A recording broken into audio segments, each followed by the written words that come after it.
Motivation அப்படிங்கிறது ரொம்ப ரொம்ப முக்கியமான ஒண்ணு. அது எல்லா டிஎன்பிஎஸ்சி போட்டித் தேர்வு மாணவர்களுக்கு ரொம்ப முக்கியம். ஏன் வாழ்க்கைக்கே ரொம்ப முக்கியங்க. மோட்டிவேஷன் வீடியோஸ் நீங்க பார்க்கும்போது ஒரு உத்வேகம் வரும். அப்துல் கலாம் ஐயாவோட ஸ்பீச்சா இருக்கட்டும், அதே நேரத்துல வந்து ஒரு சில முக்கியமான வீடியோஸ் ஒலிம்பிக் வீரர்களுடைய சக்சஸ் இதெல்லாம் பார்க்கும்போது ஒரு டொபைன்மைன் கிரியேட் ஆகி கண்டிப்பா நம்மளும் சக்சஸ் ஆகணும் அப்படின்னு சொல்லி நினைப்பீங்க. ஆனா அதை விட பெஸ்டான ஒண்ணு என்ன அப்படின்னு கேட்டா செல்ஃப் மோட்டிவேஷன்.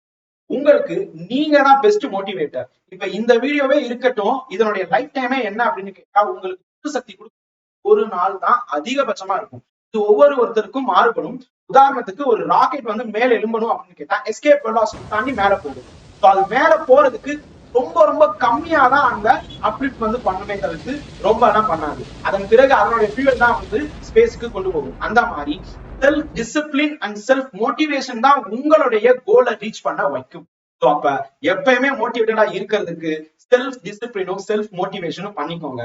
உங்களுக்கு நீங்க தான் இருக்கீங்க.